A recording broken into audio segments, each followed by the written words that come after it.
জামায়াতে ইসলামীর নায়েবে আমির সৈয়দ আব্দুল্লাহ মোহাম্মদ তাহের বলেছেন, আগামী ফেব্রুয়ারিতে নির্বাচনের ঘোষণাকে ইতিবাচক হিসেবে দেখছে দল, কিন্তু দাবি না মেনে নির্বাচন দিলে আন্দোলনে নামতে বাধ্য হবে জামায়াত। দুপুরে জুলাই ঘোষণাপত্রের ব্যাপারে বাংলাদেশ জামায়াতে ইসলামীর আনুষ্ঠানিক প্রতিক্রিয়া জানাতে প্রেস ব্রিফিংয়ে এসব কথা বলেন তিনি।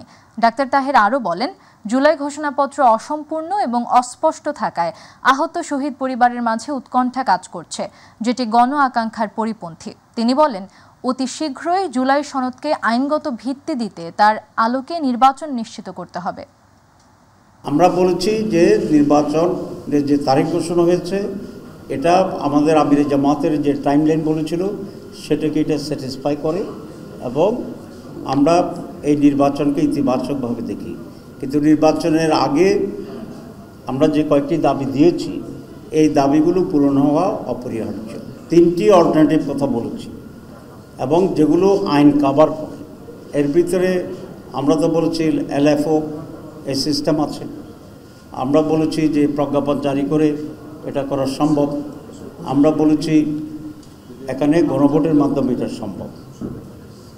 এখানে প্রথম 2টা ইজিয়ার এবং তেমন কোনো সময় ক্ষেপণ করার কোনো প্রয়োজন নেই। এই 2টারও একটা গভর্নমেন্ট নিতে পারে। তারপরে যদি গভর্নমেন্ট মনে করে যে না আমরা গণভোটের দিকে যাব, এটাও আমাদের একটা দাবি, সেই ব্যাপারেও গণভোট করা এখানে সম্ভব। এখনও তো 6 মাসের বেশি সময় আছে। এটা নির্ভর করবে সরকারের সুষ্ঠু নির্বাচন করার ক্ষেত্রে তার কতটুকু আন্তরিকতা আছে। পিআর পদ্ধতিটা হচ্ছে বাংলাদেশের সুষ্ঠু নির্বাচনের জন্য একটা মাইল ফলক হতে পারে।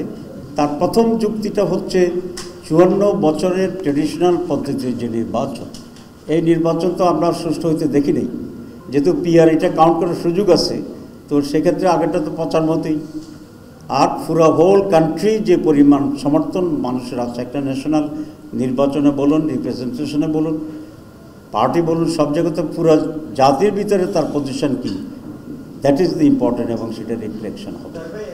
আমরা এখনও মনে করি পিআর পদ্ধতিতে বেস্ট পদ্ধতি, আমরা এই নিয়ে আগিয়ে যাব।